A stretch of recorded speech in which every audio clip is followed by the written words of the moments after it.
So welcome everybody. My name is Sadaya Sihi and I work for the Buddhist Center Online. And it's a great pleasure to introduce Paramananda, who's going to be leading this home retreat. So for some of you, Paramananda won't really need much of an introduction. He's been teaching meditation for over 35 years, and he's the author of, well, which I think is quite a famous book, at least in Triratna, called Change Your Mind. Certainly that was the book when I learned to meditate many years ago that people recommended to read. It's a really, really beautiful book about meditation. And I also became aware of Paramananda because he often came over to Dublin to do workshops, and you just kind of hear him. I kind of learned of him by reputation. People would kind of go to one of these weekend workshops and come out, and they'd be sort of like misty-eyed and speaking like of the, oh my goodness, the wonderful poetry and just how spacious these sessions were. And I myself did experience that. I went on a retreat with Paramananda, both in Ireland and one in Rivendell, and they were just really, really wonderful retreats. And again, I think one of the things I was really struck by is the poetry, particularly. One of Paramananda's specialities is that he actually recites poetry, which is unusual. A lot of people read out poems, but he actually recites them from memory, which is quite appreciably different, actually. And also, I suppose, just drawing out the connection between the imagination and the body. So I'm really, really delighted that he's going to be leading this home retreat on the Alchemical Heart. I know he's got such a depth of experience to share with us all. So I guess without further ado, I'm going to hand over to Paramananda and let him weave a magic spell for us all this morning. Thank you. I got that wrong, didn't I? It's not a good start, is it? Anyway, thank you for your lovely introduction, and welcome to everybody. One of the reasons I started to memorize poetry rather than read it was the gradual loss of my eyesight, which unfortunately has continued. And so these days, I've always tended to be a bit like this, but it's become more pronounced. These retreats that I do and the work that I do it in a fairly haphazard and spontaneous way, because I can't use notes or anything like that. And so they kind of unfold, well, I could say organically, they unfold as I unfold in a way. Normally on a physical retreat, I'm very keen to stress the collective nature of being on retreat with other people. That sort of not only are we working with our individual mind, our individual psyche, but there's also something collective going on. And I don't know how this works, right? But over the last 10 months or so, I've been doing a lot of work on Zoom. And it seems to me that there's also some kind of collective process going on. You're all going to be in your individual homes, and you'll all be going through your individual process as you do.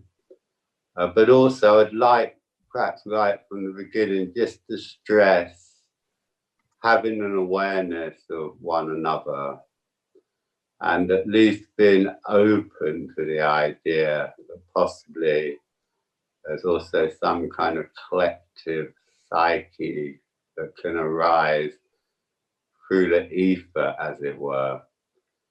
Of course, this isn't such a fanciful idea from a Buddhist point of view, where we get accounts of people communicating telepathically and knowing over distance.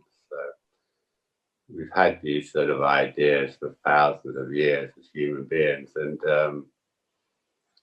maybe there's something in them. There's something in them from an imaginative point of view anyway. So I suppose what I'm saying, let's right from the beginning have the attitude that we can both offer our support to other people and feel supported by other people, yeah? That we are doing something together. This is a sort of little journey over the next week that we're taking together, even though we can't physically be together, as it were. We can imaginatively be together. And it does seem to me this is of some, not this particular retreat, but us gathering in this way through the internet is a very important thing for us to be doing at the moment. Yeah. Just to come together and feel some sense of solidarity and feel that collectively we're trying to what is it we're trying to do? I think let's go straight for it, really. We're trying to, in a way, fulfill the Bodhisattva vow, if you like. Yeah. We're trying to contribute to the good, as it were, of the world. Not so. I think this is such an important, if rather intangible, thing for us to bear in mind. So anyway, it's great to have you all here, and I'm pleased to be here. I was saying before you were let in, I always find the beginning of a retreat a little bit quite scary. I don't know, scary is not quite the right word, but I don't particularly like the beginning of a retreat because I sort of feel I have to kind of work my way into it.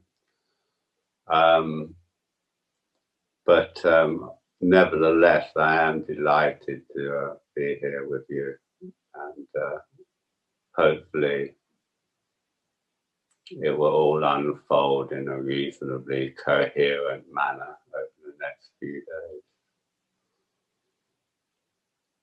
I want to say, on the whole, this retreat's going to be practice-based. I'm not intending, I always say this, I'm not intending to say too much and end up saying more than I expected to, but obviously I'm saying a bit this morning, but it will be practice-based. There are a series of talks available, I think, on the homepage of the retreat called the Alchemical Heart.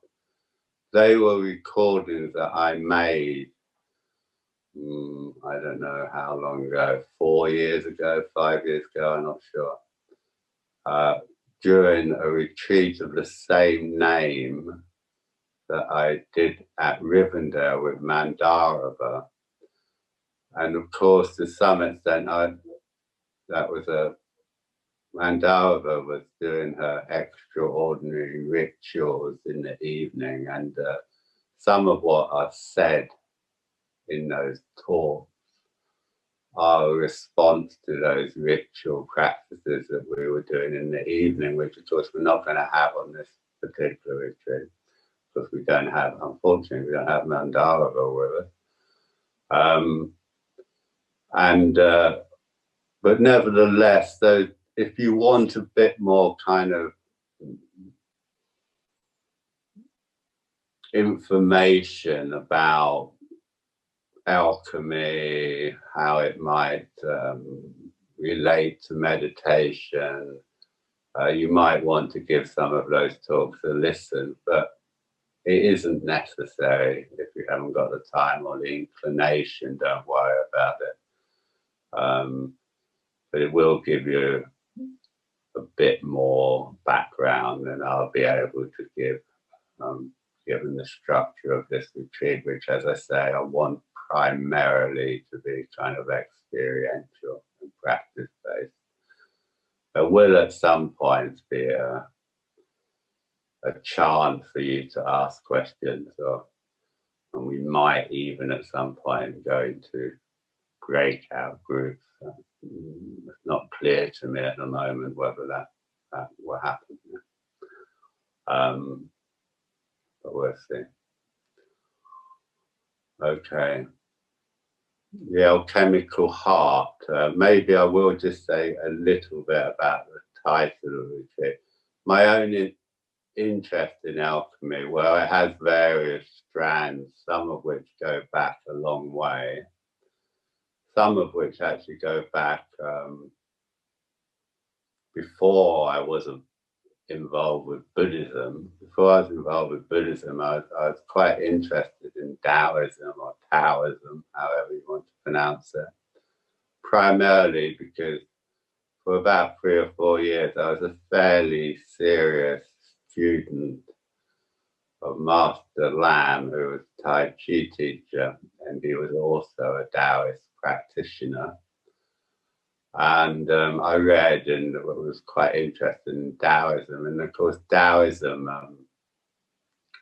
well, I say of course, Taoism is also an alchemical tradition. So we get the Western alchemical tradition, but there's also this Taoist alchemical tradition.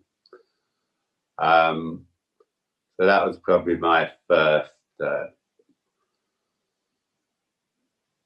interest in alchemy, and then a lot later through Jung, Carl Jung was very interested in alchemy. I might say a little bit more about that at some point, and particularly the work of James Hillman, who has a wonderful book called Alchemical Psychology,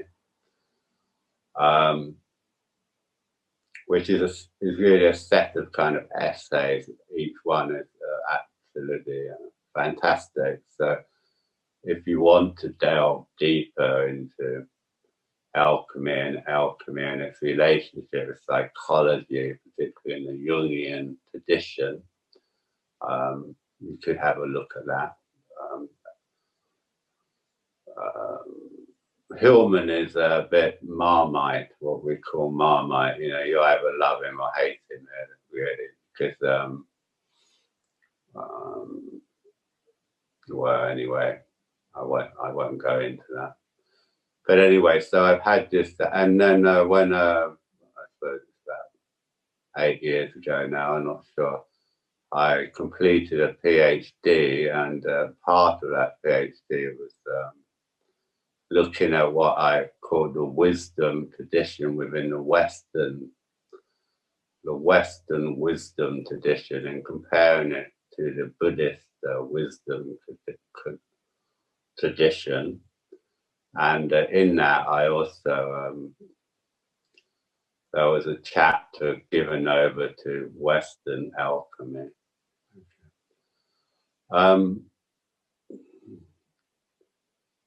So alchemy is usually understood as a transmutation of base metals into gold, or the production of what's called, or has many, many different names, but perhaps most commonly called the philosopher's stone, which is this very mysterious object that allows the alchemist to perform various transformations. Of course, we have the equivalent within Buddhism in the wish-fulfilling jewel. That's very similar to the alchemical idea of the philosopher's stone. And of course, Buddhism, it isn't without its alchemical elements, particularly perhaps in the Tibetan tradition or the Tantric tradition. I was thinking this morning actually that Tong Lin, this is a very alchemical practice, yeah, where we are at least imaginatively using our own body to transform suffering into compassion. So this is a sort of alchemical approach. So alchemical approach is really concerned with transmutation, and of course, although it did have an actual chemical physical basis, these alchemists were working with actual substances in proto laboratories, and of course alchemy became the precursor of chemistry and to some extent physics in general. Yeah. Perhaps the most famous alchemist in England was Sir Isaac Newton, who actually wrote more about alchemy than he did about what we call physics now. So there's a very strong tradition of it as a sort of proto-scientific. But this isn't the part of alchemy that interests me or interests Jung. I've already mentioned Jung. So Carl Jung, there's a little story about Carl Jung. He was given or somehow acquired this book on alchemy. Alchemical texts also always contain a lot of illustrations traditionally. In fact, they might well contain more images than text. Yeah. So it's very concerned with image. Anyway, Jung had this book of alchemy in his study, and when he looked at it, he couldn't make head nor tail of it and thought it was sort of absolute rubbish. That's my words, not his, but yeah, he couldn't make any sense of it. But nevertheless, he said he kept coming back to it. He kept finding himself coming back to it. And at some point, he began to understand that what was being described in these alchemical texts, although they were talking about the transmutation of lead into gold or the creation of the elixir of life or all these sort of things, he began to see what they were also talking about, the transmutation of consciousness, and in his terminology, the creation of the true self. So he began to realize this was a sort of encoded or imaginal approach to working with the psyche. And actually, alchemy became a very important part of Jungian thought in his later years, though it's not necessarily been taken up by a lot of so-called orthodox Jungians since. Yeah. And nevertheless, for Jung, it became a very important window into how the psyche works. So that's the sort of rationale behind. And when I've been looking at alchemy, I've found that there's lots of images, ideas within alchemy that seem to me applicable and useful for meditators. So we'll be drawing on some of them. I mean, it's a huge, extensive, very diverse subject. So, you know, please do not take this in any way as exhaustive of alchemy. In no sense that. We'll just be sort of picking out a few major elements in it and seeing what we can make of them as practitioners of meditation. Yeah. Okay, so that's the alchemical bit. The heart bit is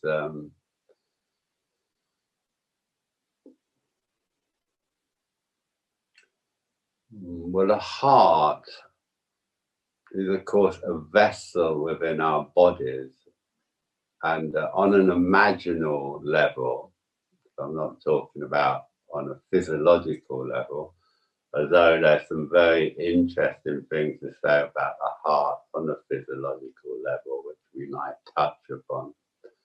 But on an imaginative level, perhaps particularly, but certainly not exclusively, in the Western tradition, but also in the Middle Eastern tradition, probably nearly all traditions actually, the heart is this vessel that is seen to be at the heart of us, or imagined as what's most real. You know, when we talk about learning by heart, or things being heartfelt, all these sort of expressions within our language testify to this idea that somehow the heart is at the center of us.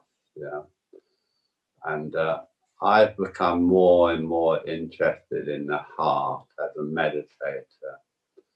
And another thing, of course, that Jung was very interested in was the mandala, which was another symbol of integration, if you like, a symbol of how the consciousness gets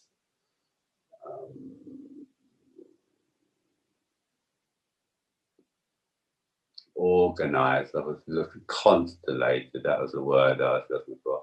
How the psyche gets constellated around a kind of central image. And I've been thinking about this a lot lately, how as meditators, our psyche needs to be, well, it doesn't need to be, but can be usefully and interestingly, and I think productively constellated around the image of the heart. So if we think of our own body, our own physical body, as a mandala, the heart would be the central figure in that mandala. Yeah? And the rest of us comes into order around the heart. The heart becomes a ruling principle. We'll explore this more as we go on.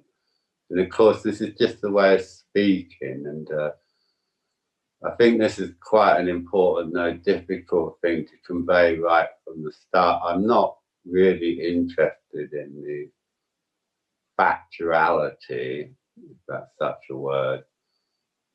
What I'm interested in is how we can engage our imagination, which is, by imagination, I really mean the vast part of us that is mostly under conscious awareness. Yeah.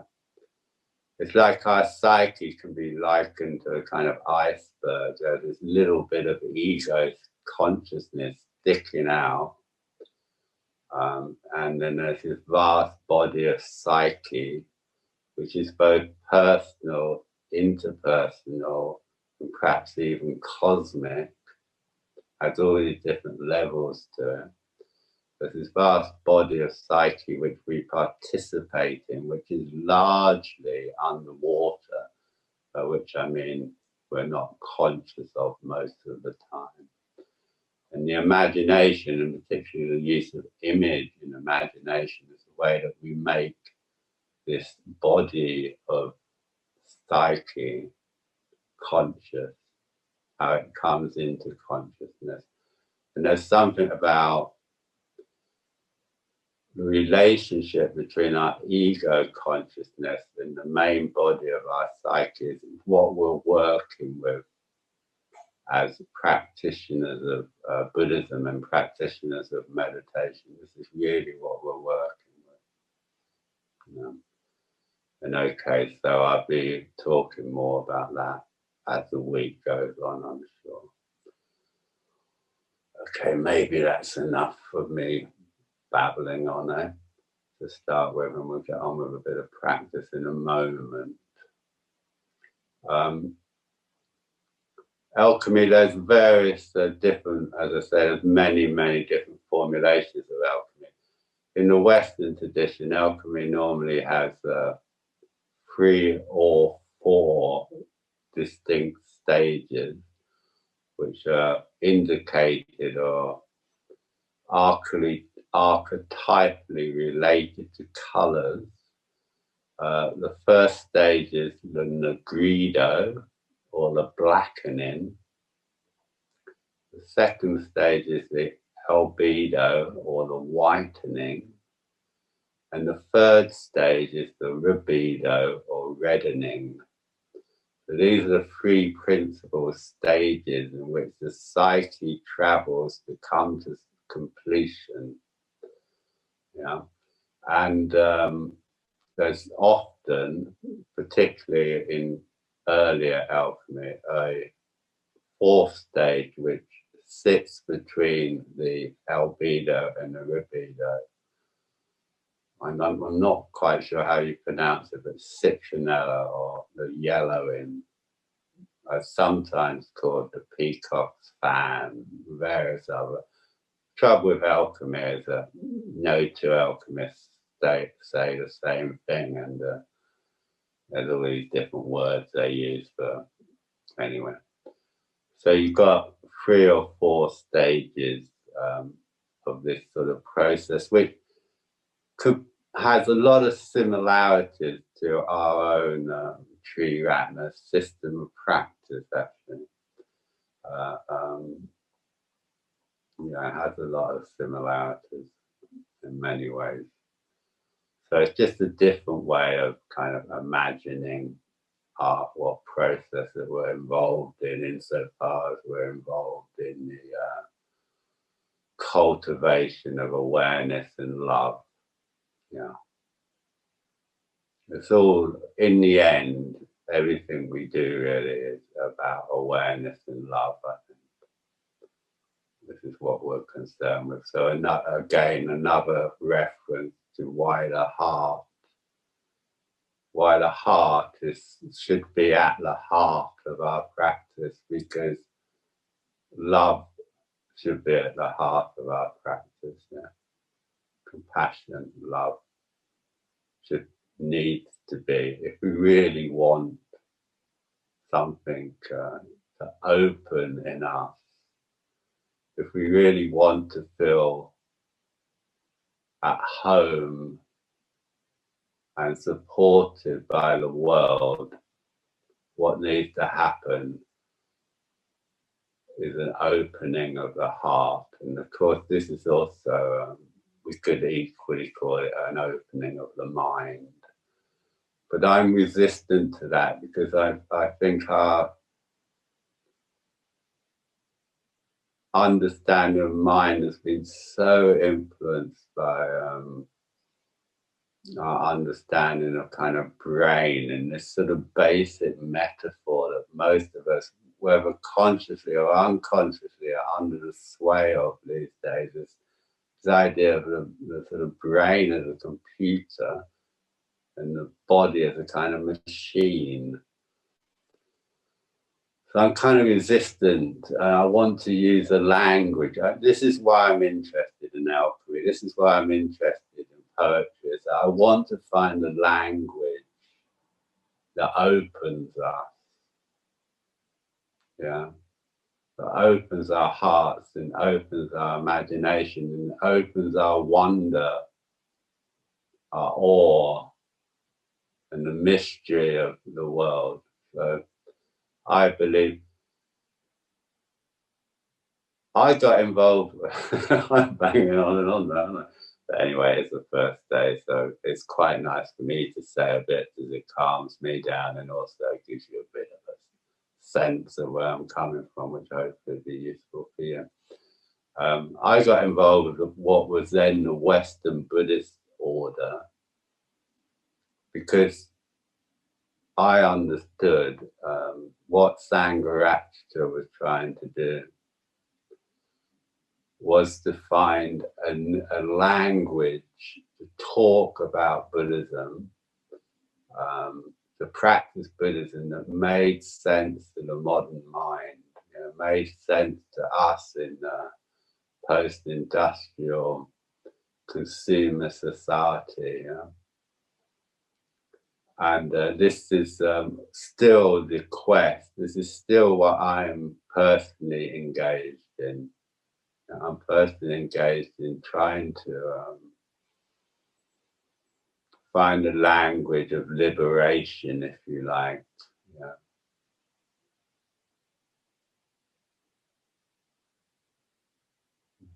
That's a bit grandiose, isn't it? But there you go. Let's put it that way.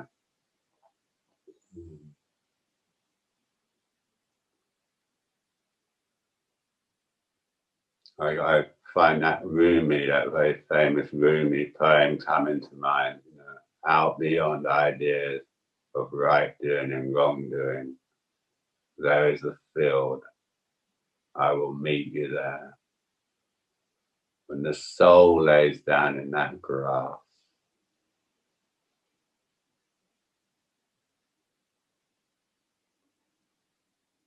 the world is too full to speak of. Ideas, language, even the notion one another makes no sense.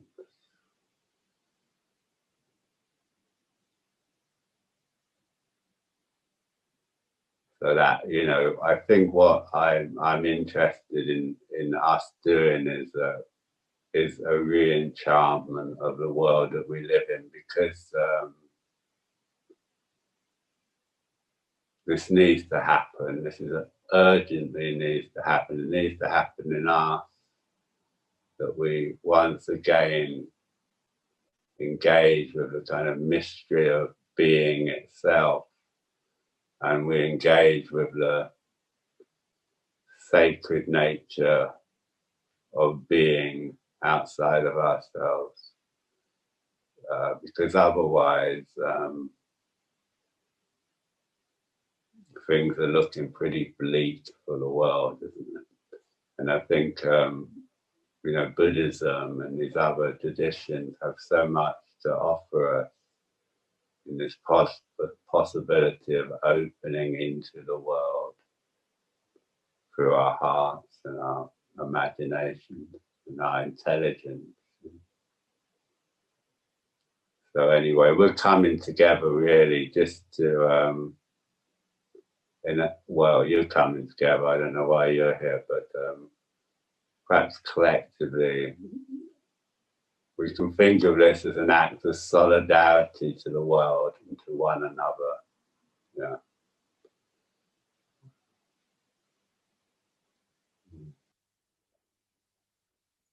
Of course, traditionally, alchemists had worked in a, they had to create a laboratory and get all their equipment, learn about all their chemicals and methods and how to use the fire and all this, and carry out these experiments.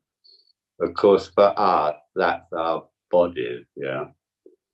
So in internal alchemy, as in Neidan or something that you get in the Taoist tradition, we work with the subtle energies of the body. So it's an energetic approach to meditation, and we're producing particularly in the Taoist tradition, what they're trying to produce is very often it's a sort of elixir of long life. It's actually produced within the body itself. There's some sort of equivalence between that and the sort of Kundalini method we find in other traditions. So it's a sort of psychophysical way of meditating. And maybe that's the first thing to say, is that from this perspective, meditation is something we do with our body. Yeah, something we do with all of us, but it's a physical thing. Yeah. It's something we do energetically with our bodies. So we're going to start by just doing a bit of very simple body stuff, body work, just to help us establish the kind of posture for meditation. Yeah? Okay, so if you can get yourself set up and how you normally meditate, however you normally sit for meditation, get yourself comfortable as possible. Of course, we've all got different bodies. Some of us are fairly old and creaky, probably. Some of you are probably fairly young and supple. And as we age, our body changes. So we've got to find a posture that suits our body. You know, we're not trying to force our body into some ridiculous posture that it can't comfortably or safely do. But there are some principles that we can apply nearly regardless of any posture that we take on. Perhaps one of the most, we're going to start at the bottom today, the base of the posture.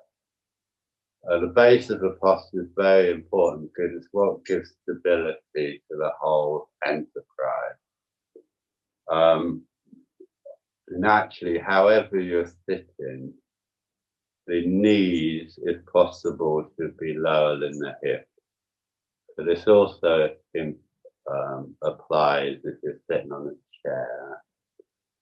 I suppose if you're laying down with your knees up in some kind of semi-supine Alexander thing, it wouldn't apply. But with that exception, it pretty much applies all the time. You know, the knees should be very slightly lower than the hips.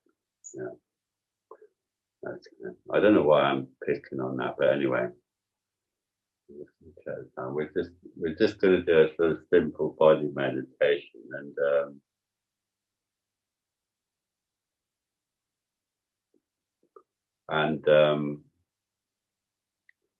we're going to approach it kind of imaginatively. Yeah.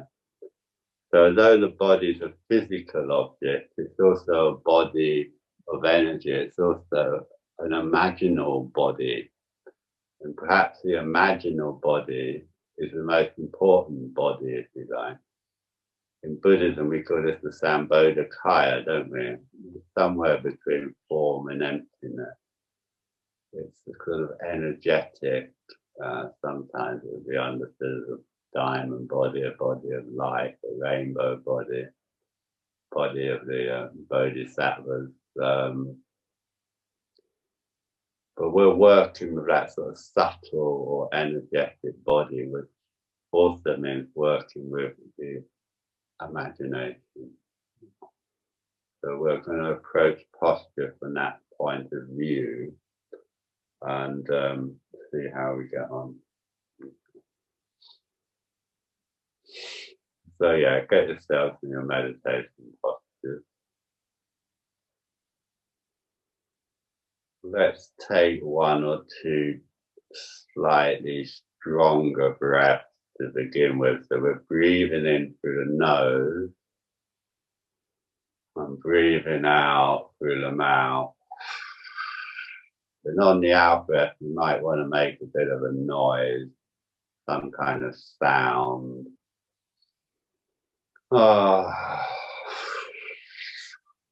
And I'm forcing, we're not forcing, but I'm putting quite a bit of weight on the out breath. So I'm kind of clearing out all the stale air from my body. This is what the Tibetans tend to believe. They say that distraction in meditation is quite often caused by stale air. So, and although that might not be quite physiologically true, it does seem to have some experiential truth to it, you know. If you find yourself very distracted as a meditator, if you put a little bit more weight on the out breath, it will tend to bring you back to a bit more clarity. So anyway,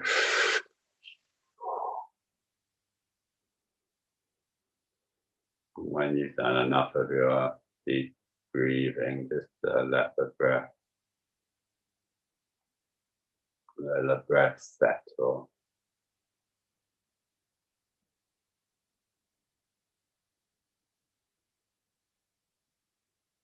Although I said we're going to be concerned with the base of the posture in this first meditation, just to be contradictory, let's start with the sky above our heads.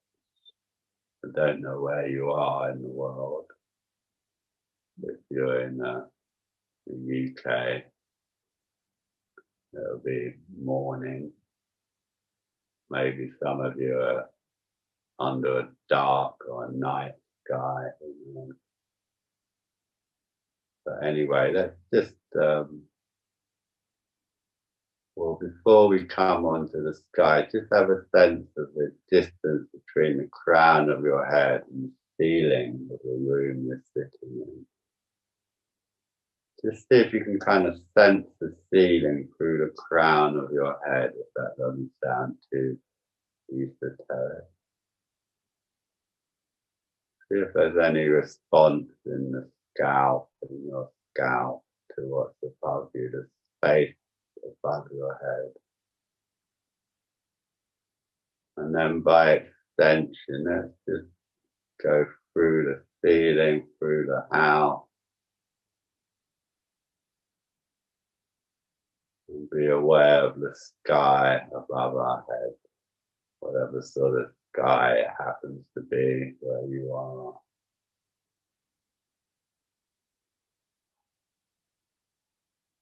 In the medieval period, the sky was known as the marvelous.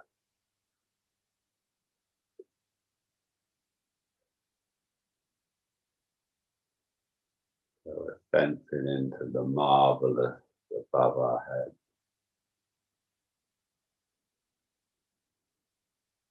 What's it like to be aware that you're sitting under this vast, open sky, wherever you are?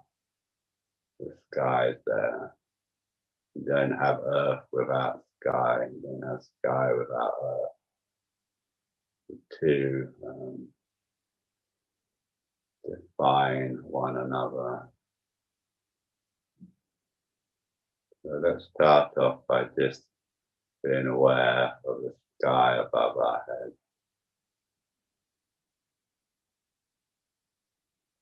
Just see if there's any energetic response at the crown of your head to the sky.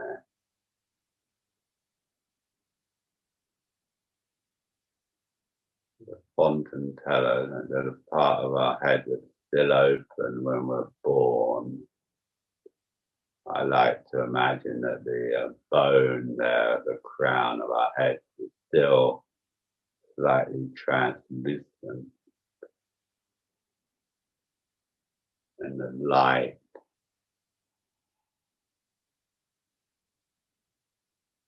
from above so it can filter through the bone of your skull into your body.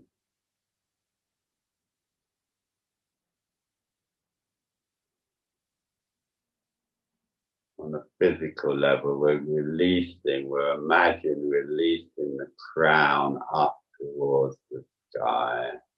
Crown of your head, not the front of your forehead, but the crown of your head, which means your head is going to be very slightly, chin is slightly dropped, isn't it? So the crown is uppermost. You imagine releasing the crown of your head upwards, as if those bones that make up your skull are sky bones, and have a natural affinity with the sky.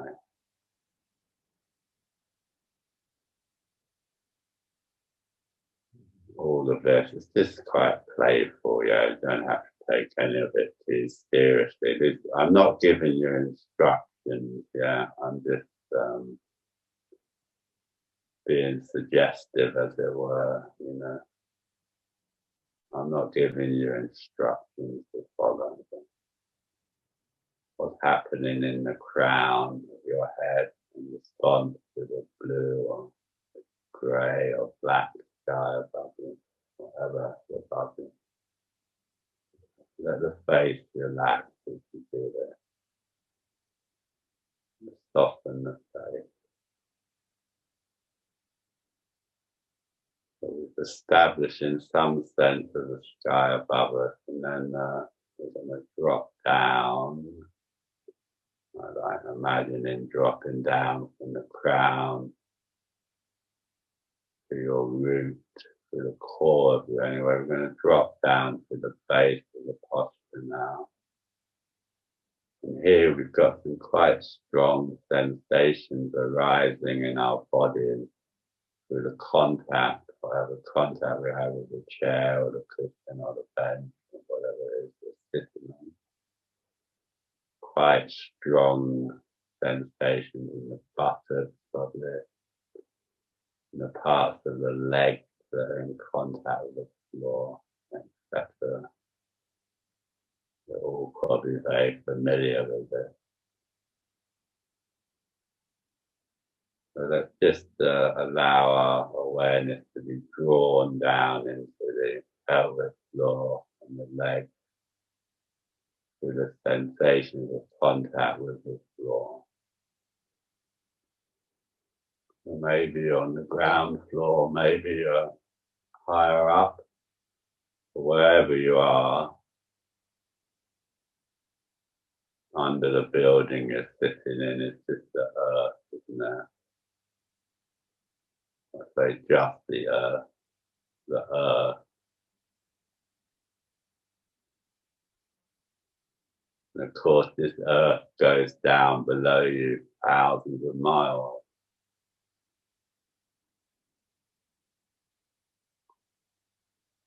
Core, this molten iron core, I think that is.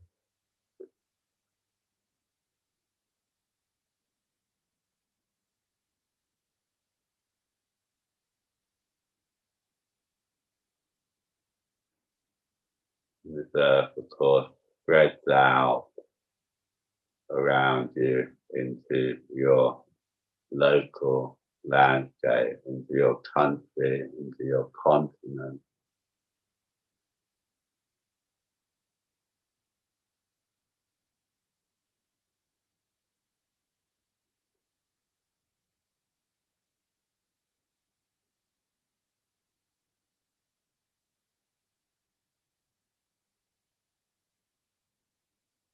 Upper earth,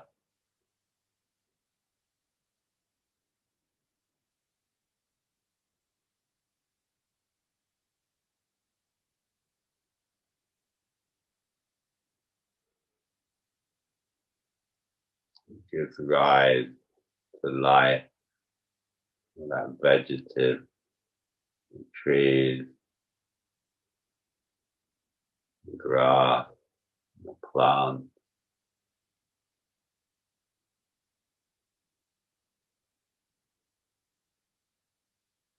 So we're just seeing if we can have a sense of sitting on the earth, even though we're probably in a building. The earth is still there below us. What's it like to sit, being aware of the deep, moist, fertile world that we sit upon?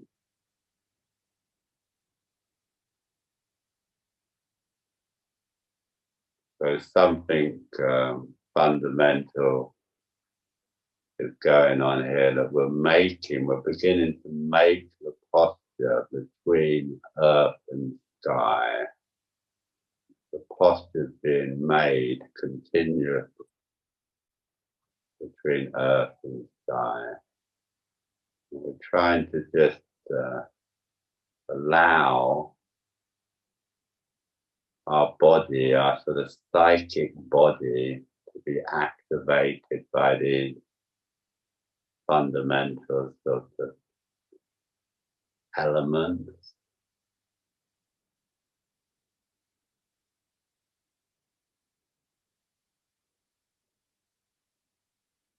In a way, when we sit for meditation, we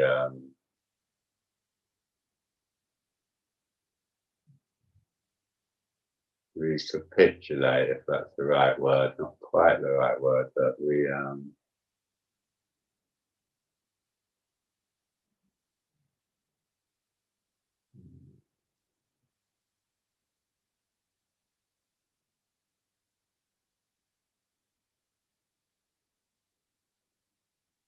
conjure up the image of a tree, the great, this primal image of a tree, which of course comes before the Buddha. The Bodhi tree comes before the Buddha. The Buddha sits under the Bodhi tree. Because this great tree, this world tree, this axis of the universe, symbolizes the spiritual life.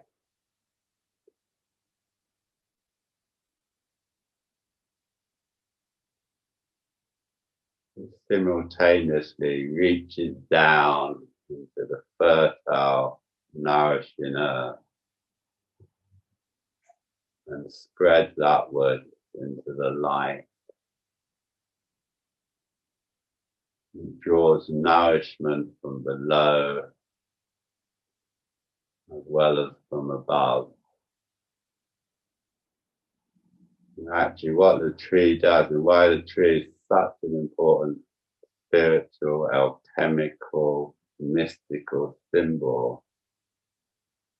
It performs this transmutation of matter or form into formlessness and formlessness into form. So the light from above gets made into sugars, nutriment, this photosynthesis in the leaves, while nutriment and moisture drawn up from beneath and evaporated off the leaves into the sky.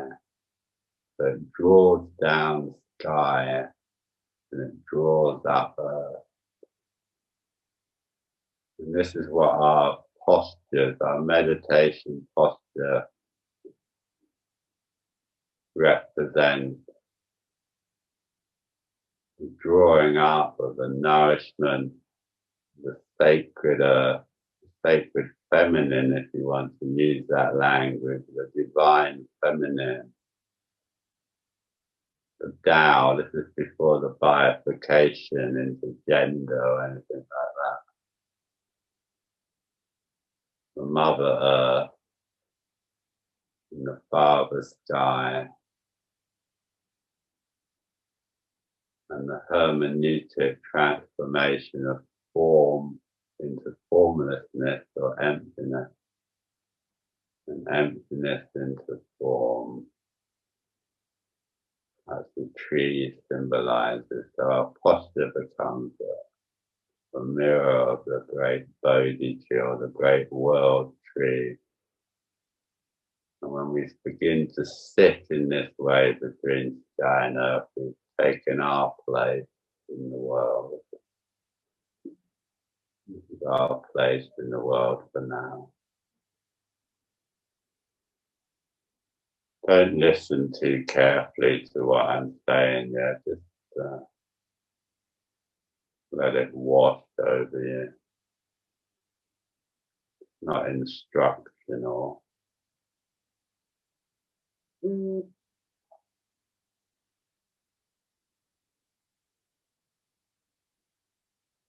we're going to start just by having the idea of releasing our legs, our roots, if you like. So breathing in, breathing out, always. When we do body work, well, this is my opinion, when we do body work in a meditative posture, we always link it with the breath. We always link it with the breath. Otherwise, it's the tendency for it to just become fantasy. I haven't got time to go into the difference between fantasy and imagination, but if you keep your body work linked to your normal breathing, it will stay embodied. It won't just become a kind of little head trip. It might be delightful, but not necessarily that useful. Anyway, breathing in, breathing out. Let's become aware of the soles of our feet. So I'm breathing in, aware of the soles of my feet, and I'm breathing out, aware of my soles of my feet.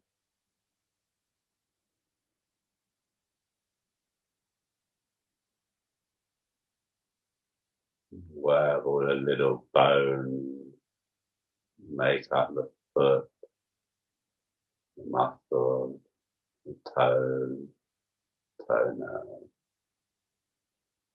So I'm just breathing in, aware of my feet. I'm breathing out, aware of my feet.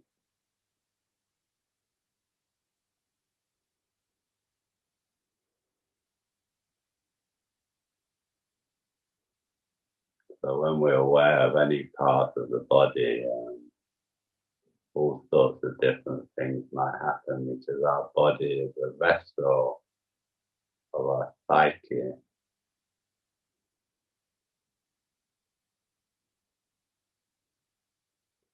We'll go into that more another time. But don't worry if images or memories arise. Your body holds image and memory. That's all part of being aware of our feet. Just breathing in, breathing out.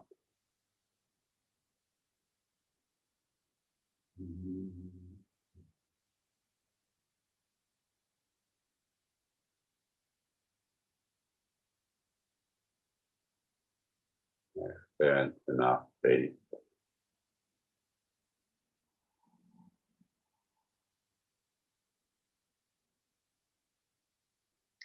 Seeing if you can soften the soles of your feet and the foot. And when you're ready, you can move up through the ankles there.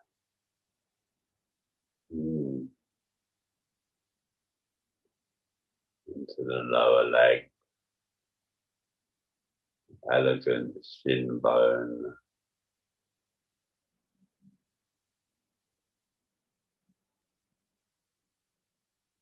Lovely muscle of the calf. The lovely muscle of the calf muscle. So just breathing in and out, and we can imagine, if we like, the sort of secondary breath, the energetic breath, being drawn up through the soles of the feet into the lower leg, and then release. So when we use this sort of secondary or energetic breath, it should be stabilized by our normal breathing. So I breathe in, imagining breathing into the soles of my feet. And I breathe out, imagining breathing out to the soles of my feet.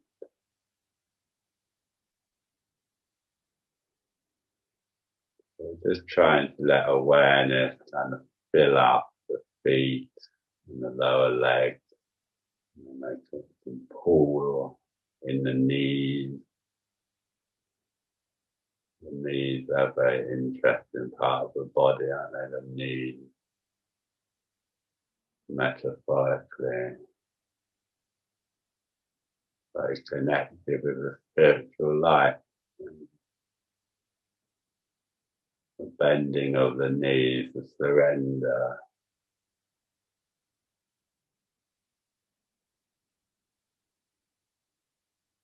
Just experiencing your knees,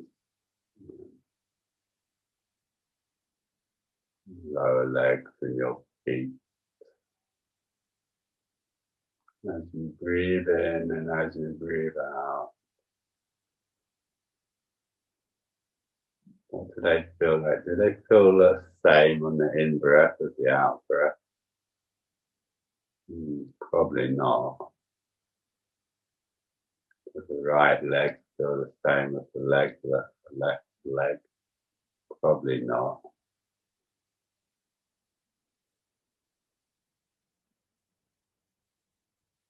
So we're kind of interested in a playful way. That's what my legs feel like as I breathe in and out. The emotions I have when I give attention to my legs, maybe even memories. Anyway, then we're going to come through the knees into the big bones, big muscles of the thigh. So now we're coming to a part of the body where there's nearly always holding. Very few people do not hold in the thigh, particularly the inner thigh, the psoas muscle.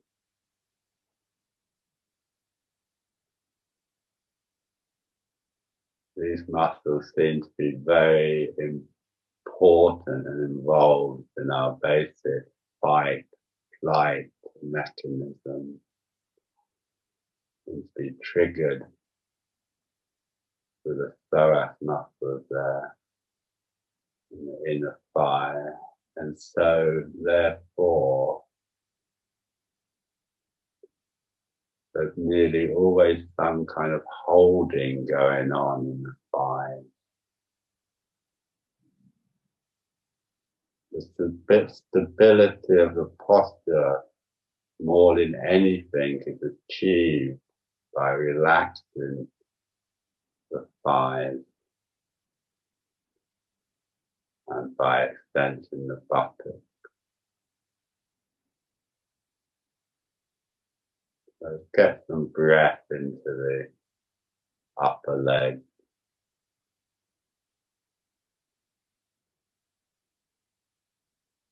Since I've become much more interested in the legs in the last few years, 4 or 5 years, and I've noticed whenever I'm distracted in meditation, there's tension in my legs. It's quite subtle tension, but there's a kind of holding going on in my legs. So one very simple way of understanding meditation is just when we stop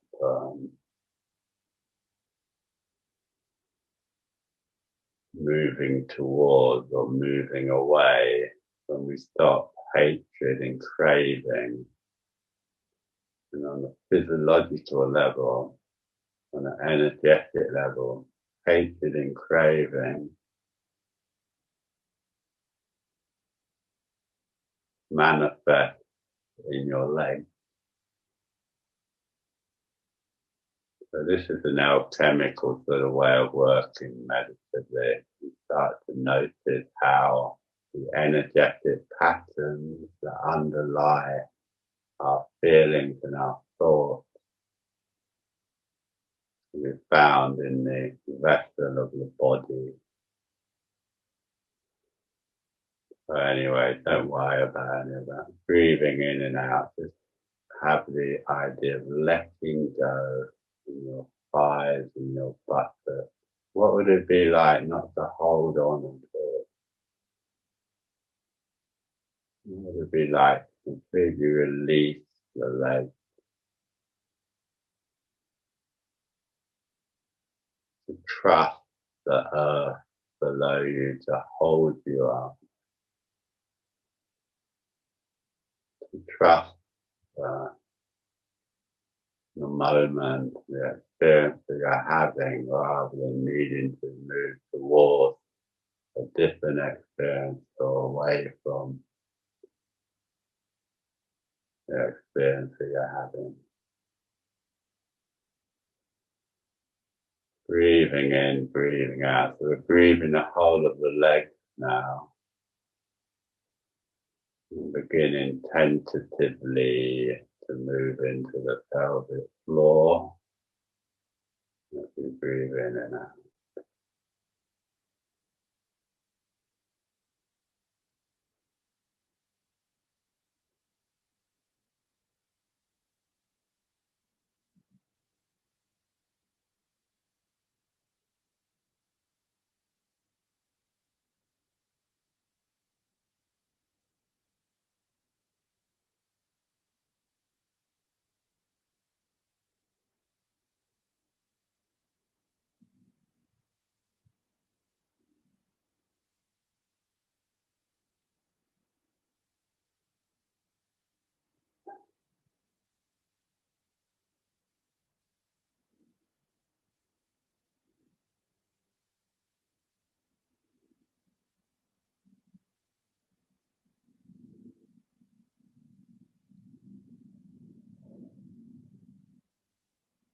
Nice soft space as you do this work, yeah.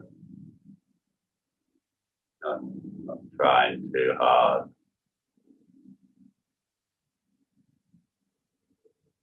We're just breathing in and out, being aware of our legs and allowing the awareness gently begin to kind of fill up the bowl of the pelvis, basin of the pelvis.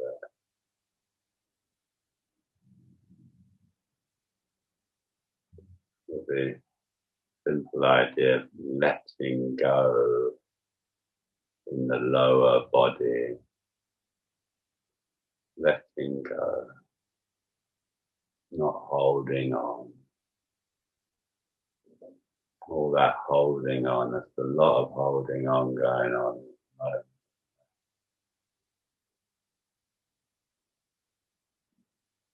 When we come to meditate, we just begin to learn to release the lower body.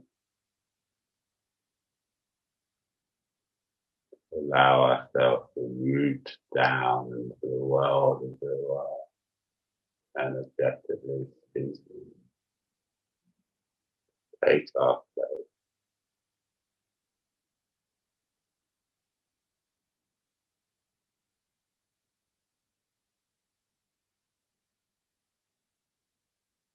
Breathing in, aware of the pelvis now, just moving, and the legs and the feet.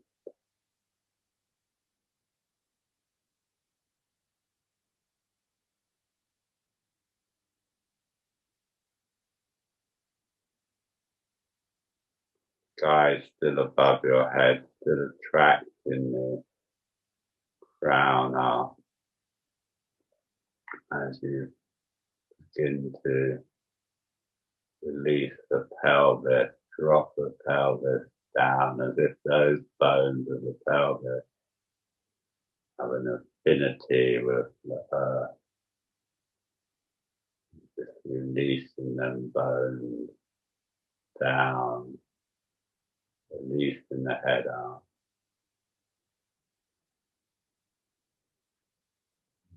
Breathing body of yours.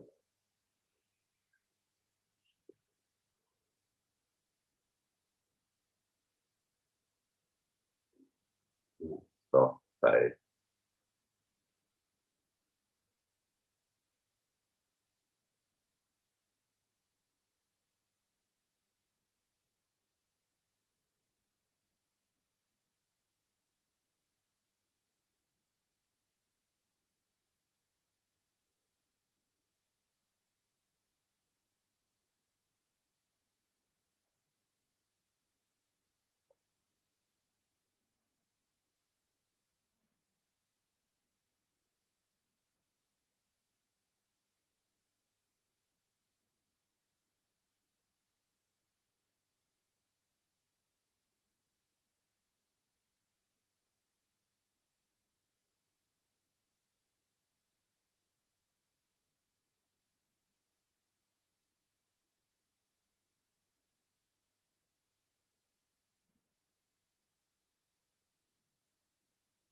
And just sensing into the movement down there in the pelvic floor as you breathe in and out.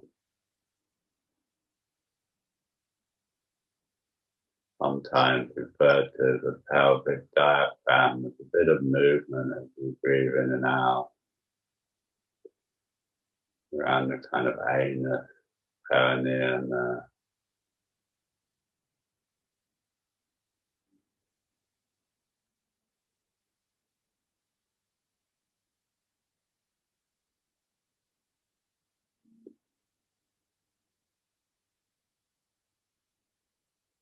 So the root, as it's called, is the perineum there. And the base chakra or root chakra, chakra, whatever.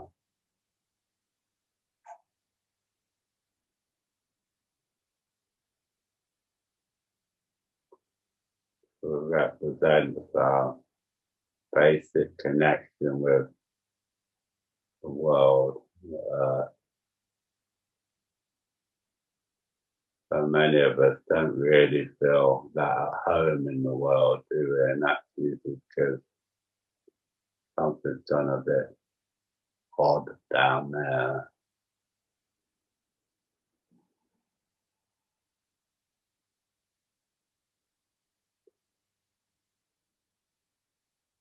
Too much or not enough energy. It's not balanced quite right. So just breathing.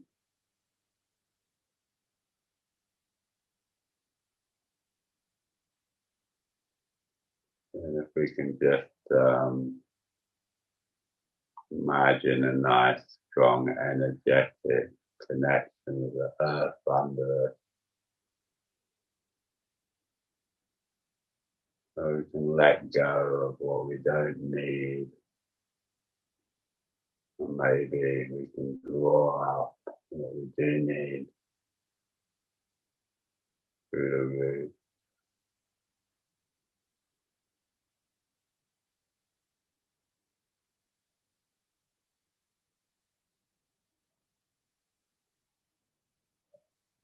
Soften your face a bit more.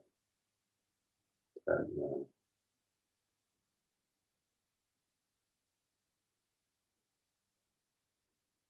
just breathing in and out, releasing in the lower body, letting the ground hold it.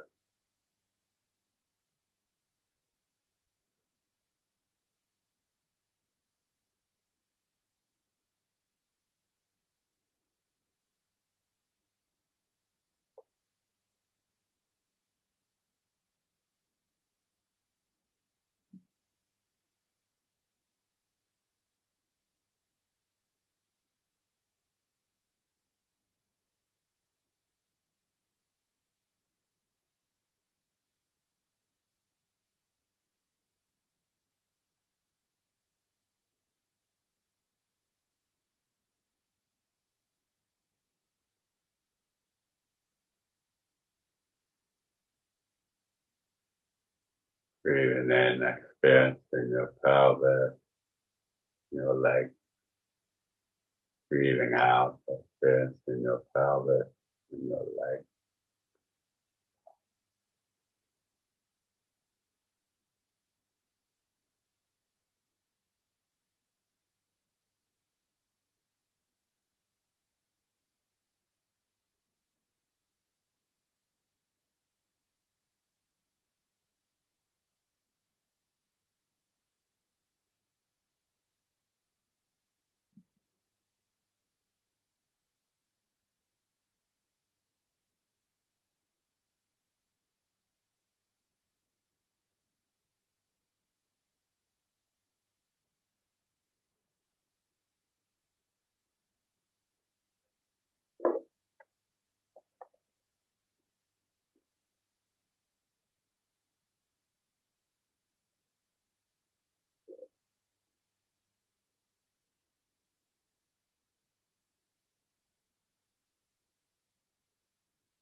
Okay, you just gently bring that to an end.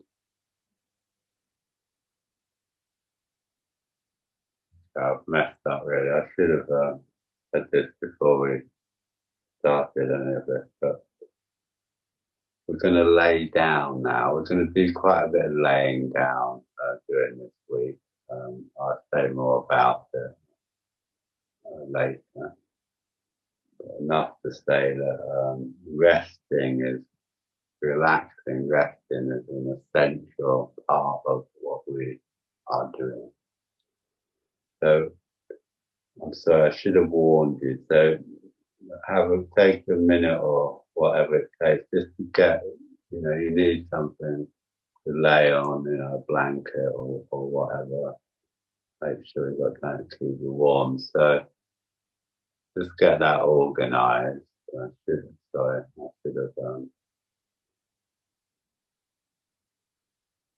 remembered.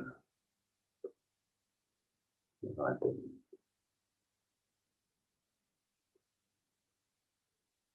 We're going to be making these transitions from laying to sitting quite often, and so in the future you can be prepared. It's quite nice if you can just have it right next to you, so you can sort of literally just sort of roll into it. Quite nice if you can get that organized.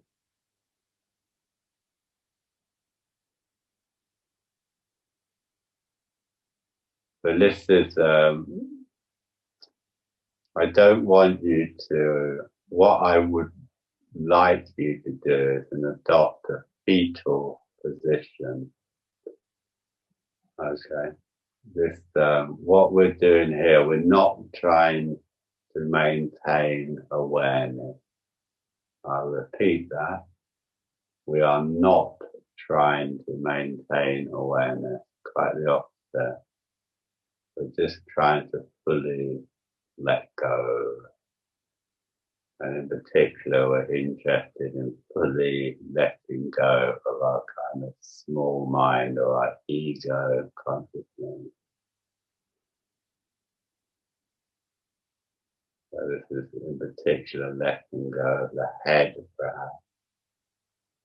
And the fetal position, it does various things. One thing it does is put the head and the heart closer together. It also tends to constrict the lungs at the top, so it encourages the breath to go into the lower part of the lungs. It's also kind of regressive and provocative of a pre-ego state that we're experiencing in the womb of our mother. There's all sorts of reasons why we take the fetal position. But if this is uncomfortable, either physically or psychologically, lay in whatever way you want. So it's just a recommendation or a suggestion to lay in the fetal position, as it tends to facilitate letting go of your normal ego consciousness. But for some people it's not comfortable for whatever reason. We don't need to go into that.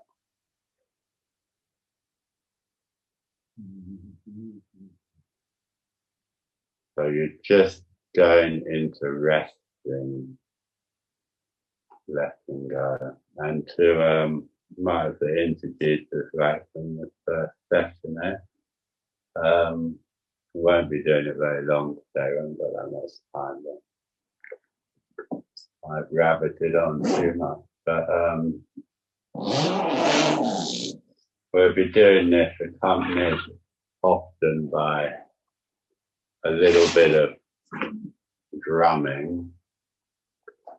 shamanic drumming. So there's a shamanic tradition and the alchemical tradition obviously kind of interpenetrate each other.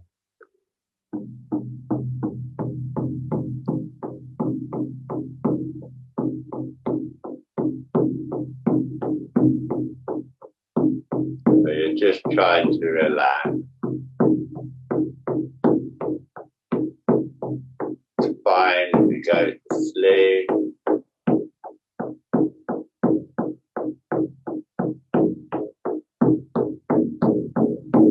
It's fine if you drift off.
So just very gently, just laying still.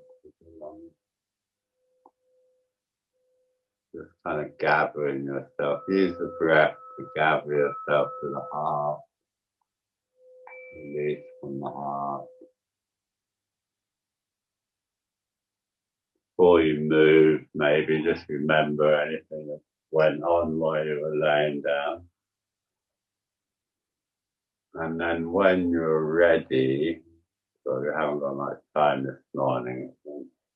Anyway, when you're ready, without any rush, you might even like to imagine doing it before you do it, as it were. Anyway, when you're ready, just carefully, to release fast as possible. Just come back to your meditation posture. Or just nice and gently, slowly, just come back, retake your meditation posture. We try to do this without disturbing ourselves more than absolutely necessary. So you're bringing up that kind of relaxed, trying to bring that kind of relaxed, letting go into form, the form of the posture. That makes sense. Without re-engaging the ego consciousness too much.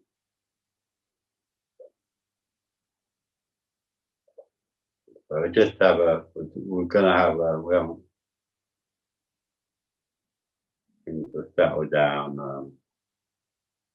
soon, but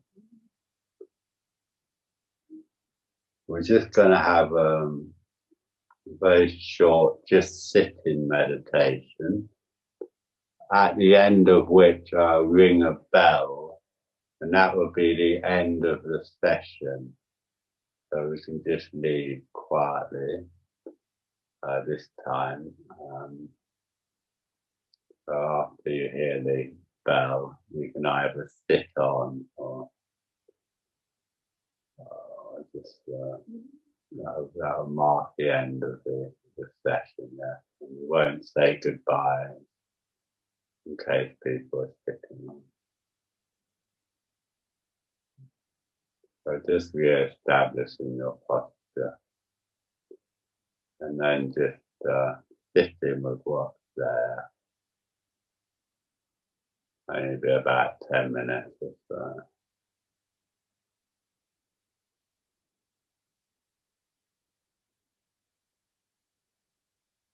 Beyond ideas of wrongdoing and right doing,